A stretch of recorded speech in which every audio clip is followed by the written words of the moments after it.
अगर आपको एक पेशेंट कहता है कि उसको पेन फील होता है तो सबसे पहला सवाल जो आपका बनता है that is the site of pain, कि उस पेशेंट को उसकी बॉडी में कौन सी जगह पे पेन फील होता है।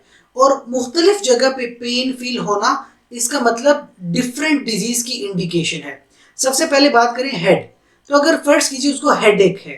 अब हेड की भी मुख्तलिफ रीजंस हैं, आइए उसको जनरलाइज्ड हेडेक है। जनरलाइज्ड हेडेक का मतलब कि उसको माइग्रेन हो सकता है, टेंशन हेडेक हो सकता है या हाइपरटेंशन हो सकती है।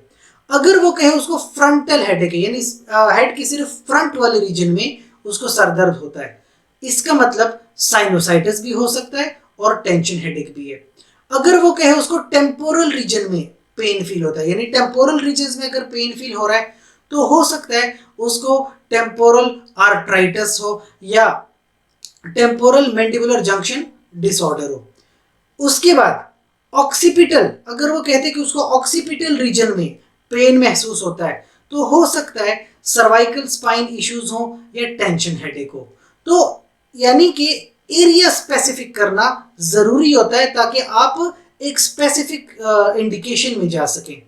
इसी तरह अगर कोई पेशेंट कहते हैं उसको चेस्ट पेन महसूस होता है, तो चेस्ट पेन से अगर तो वो शार्प और लोकलाइज्ड है, बिल्कुल शार्प पेन महसूस होता है, तो चेस्ट में शार्प पेन महसूस होने का मतलब वो प्लूराइटिक पेन है, लंग्स से रिलेटेड है, निमोनिया हो सकता है, न्यूमोथोरिक्स हो सकता है। लेकिन अगर वो पेशेंट कहता है कि उसको सेंट्रल पेन है, लेकिन सेंट्रल से वो फिर रेडिएट करता है, वो आर्म्स की तरफ जाता है या वो जॉ की तरफ आता है, शोल्डर की तरफ, नेक की तरफ, बैक की तरफ, यानी वो रेडिएट करता है। ठीक है, दैट मीन्स कि उसको कार्डियक इश्यूज हो सकते हैं, एंजाइना हो सकता है, मायोकार्डियल इन्फार्क्शन हो सकता है। तो चेस्ट के अंदर पेन होना ये दो चीजों पे डिपेंड करता है, या तो वो बिल्कुल शार्प और एक जगह पे लोकल हो या वो मूव करे यानी रेडिएट करे। अच्छा, तीसरी चीज होती है एब्डोमिनल पेन। ये सबसे कॉमन है, अक्सर लोग जो डॉक्टर्स के पास हाजिर होते हैं वो एब्डोमिनल पेन से होते हैं। अब अगर जनरलाइज्ड एब्डोमिनल पेन है यानी पूरे पेट में दर्द हो सकता है गैस्ट्रोएंटराइटिस की तरफ आप सोच सकते हो, आईबीएस की तरफ सोच सकते हो, यूटीआई भी हो सकता है। लेकिन अगर वो स्पेसिफिकली अपर राइट क्वाड्रेंट बताए, ठीक है, आपको शो करके मेरा अपर राइट क्वाड्रेंट में पेन है, हाथ रख के बताए आपको, तो देन आप सोच सकते हो कोलिसिस्टाइटिस के बारे में, लिवर पैथोलॉजी हो सकती है। अपर लेफ्ट क्वाड्रेंट बता रहा है पेशेंट तो पेनक्रियाटाइटिस हो सकता है, स्टमक अल्सर या स्प्लीन का इश्यू हो सकता है। लोअर राइट क्वाड्रेंट अगर वो बता रहा है अपेंडिसाइटिस हो सकता है या ओवेरियन सिस्ट फीमेल में। और लोअर लेफ्ट क्वाड्रेंट का मतलब डाइवर्टिकुलाइटिस हो सकता है। तो यानी एब्डोमिनल पेन भी स्पेसिफिक अगर बता दे और आप स्पेसिफिक जगह का पता कर लें तो आपको बहुत सारी चीजें पता चलती हैं। अच्छा, बैक पेन, कमर के दर्द भी दो तरह का होता है, या तो अपर बैक है या लोअर बैक है। अपर बैक में जो पेन होता है उसका मतलब है मसल स्ट्रेन, यानी कोई खिंचाव आ गया मसल्स में, हर्निया हो सकता है, हर्निएटेड डिस्क। अच्छा, थोरेसिक स्पाइन से रिलेटेड कोई कंडीशन हो सकती है। लोअर बैक पेन का मतलब लंबर स्पाइन डिसऑर्डर हो सकता है, शियाटिका लोअर बैक में होता है, किडनी स्टोन्स या इन्फेक्शन लोअर बैक पेन होता है। फिर आता है जॉइंट्स पेन। अब जॉइंट पेन भी दो तरह का हो सकता है, या तो वो किसी एक जॉइंट में है, लोकलाइज्ड एक ही जॉइंट में हो सकता है, ट्रॉमा हुआ हो, कोई बंदा गिर गया हो, एक्सीडेंट हो गया हो, या ऑस्टियोआर्थराइटिस हो सकता है या गाउट हो सकता है।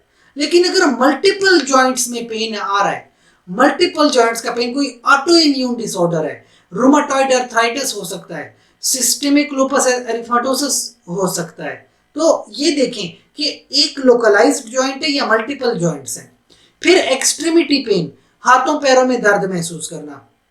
हाथों पैरों में दर्द हो सकता है मसल स्ट्रेन हो, यानी मसल्स में खिंचाव आया हुआ है, या फिर पेरिफेरल आर्टरी डिजीज हो सकता है, डीप वेन थ्रोम्बोसिस हो सकता है, न्यूरोपैथी हो सकती है एक्सट्रीमिटी का पेन। फिर आता है पेल्विक पेन। अब पेल्विस देखा जाए, फीमेल को अगर पेल्विक पेन होता है तो एंडोमेट्रियोसिस यानी यूट्रस के रिलेटेड हो गया, मेंस्ट्रुअल क्रैम्प्स या ओवेरियन सिस्ट। मर्दों में अगर पेल्विक पेन है तो प्रोस्टेटाइटिस या टेस्टिकुलर पेन हो सकता है। या अगर दोनों जेंडर्स की बात की जाए तो यूटीआई भी पेल्विक पेन हो सकता है, सेक्सुअली ट्रांसमिटेड डिजीज में हो सकता है। इंटरस्टिशियल सिस्टाइटिस यानी ब्लैडर के अंदर कोई इंफेक्शन या इन्फ्लेमेशन है तो हो सकता है। फ्लैंक पेन, अगर साइडों पे फ्लैंक्स में पेन होता है, एक साइड पे या दोनों साइडों पे, किडनी स्टोन्स हो सकते हैं। पाइलोनेफ्राइटिस यानी यूटीआई में पाइलोनेफ्राइटिस भी हो सकता है। तो ये जरूरी होता है पेन के बारे में जानना। उसके बाद आते हैं कैरेक्टरिस्टिक ऑफ पेन। देखिए पेन के भी मुख्तलिफ तरीके होते हैं, मुख्तलिफ टाइप्स होती हैं। एक होती है बर्निंग पेन, जिसमें बहुत ज्यादा जलन महसूस होती है, बहुत हॉट स्किन यानी टेम्परेचर किसी स्पेसिफिक एरिया का बहुत हॉट होता है, जलन महसूस होती है, सेंसेशन दैट फील्स हॉट, उसको बर्निंग पेन कहते हैं। और ज्यादातर नर्वस सिस्टम का डिसऑर्डर हो या डाइजेस्टिव सिस्टम या स्किन डिसऑर्डर, इनमें अक्सर बर्निंग पेन महसूस होता है। ये बता सकते हैं कोई नर्व डैमेज हो सकती है, neuropathic pain, diabetic neuropathy, post herpetic neuralgia हो सकता है, एसिड रिफ्लक्स में बर्निंग होती है, शिंगल्स जो कि एक वायरल डिजीज है, बर्निंग पेन हो सकती है। एक होती है स्टैबिंग पेन, क्या मतलब, बहुत ही शार्प किस्म की, इंटेंस, शदीद, पियर्सिंग पेन, ऐसे चुभने वाला पियर्सिंग पेन, चाहे तो कंटिन्यूस होगा या ऑन एंड ऑफ होता रहेगा। स्टैबिंग पेन ज्यादातर मस्कुलोस्केलेटल यानी हड्डियों में, पठों में पेन हो सकता है। डाइजेस्टिव सिस्टम या हेडेक, अच्छा ये हो सकता है सडन मस्कुलर इंजरी हो गई या कोई नर्व इंजरी हो सकती है, अपेंडिसाइटिस हो सकता है, क्लस्टर हेडेक हो सकता है जिसमें स्टैबिंग पेन फील होता है। एक होता है डल पेन, यानी परसिस्टेंट होता है लेकिन ज्यादा इंटेंस नहीं होता। उसमें आती है कोई भी क्रॉनिक कंडीशन या ऑस्टियोआर्थराइटिस हो सकता है, कोई ट्यूमर्स हो सकते हैं, कोई ओवरवर्क आपने किया है मस्कुलर, या कोई इन्फ्लेमेटरी कंडीशन हो सकती है। एक होता है क्रशिंग पेन और ग्रिपिंग पेन। क्रशिंग और ग्रिपिंग ये बड़े इंटेंस स्क्वीजिंग पेन होते हैं, ऐसे स्क्वीज करते हैं, बड़ा प्रेशर महसूस करता है इंसान, बहुत ज्यादा प्रेशर, दबाव महसूस करता है। ज्यादातर कार्डियोवास्कुलर और रेस्पिरेटरी यानी चेस्ट के एरिया में इस तरह की फीलिंग आती है। और ज्यादातर प्रॉब्लम क्या होती है, मायोकार्डियल इंफार्क्शन हो सकता है, एंजाइना हो सकता है, या कोई ट्रॉमा, किसी हैवी ऑब्जेक्ट से ट्रॉमा हुआ है वो महसूस होता है।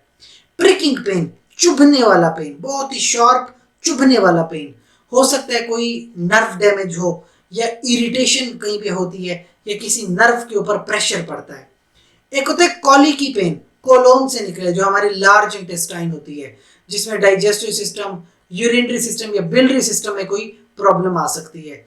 और ये जो कॉलिकी पेन होता है ना, ये वेव्स की फॉर्म में आता है, यानी एक लहर आती है पेन की, फिर थोड़ी देर बाद एक दूसरी लहर आती है, इस तरह पीक बिल्ड होती है, फिर खत्म, फिर बिल्ड, फिर खत्म, साइकिल्स में ये पेन चलता है।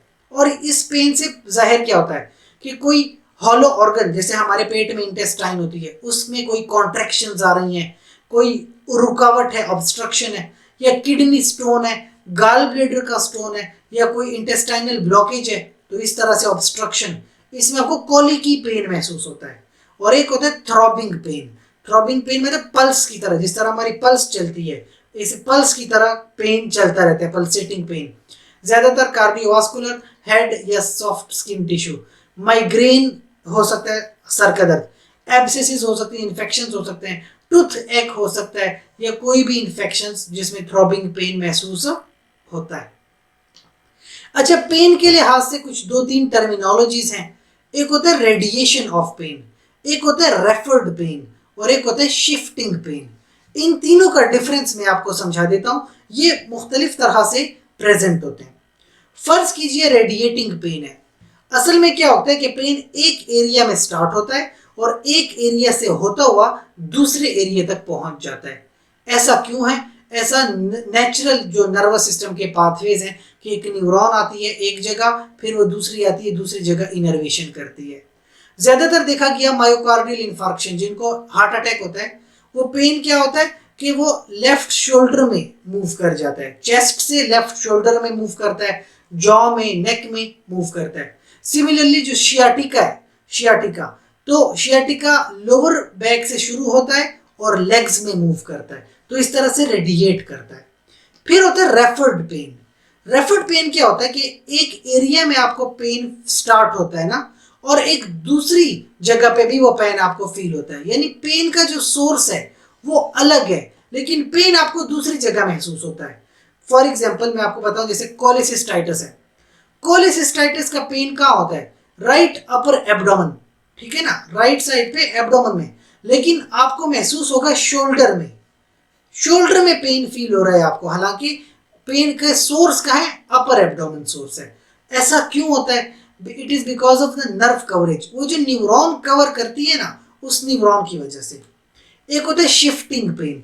इसमें ये होता है कि पेन एक जगह से दूसरी जगह मूव करता है विद द टाइम। जैसे जैसे टाइम गुजरता जा रहा है वैसे वैसे पेन एक जगह से दूसरी जगह शिफ्ट हो रहा है। डिफरेंट बॉडी सिस्टम इन्वॉल्व हो रहे हैं। एग्जाम्पल है अपेंडिसाइटिस।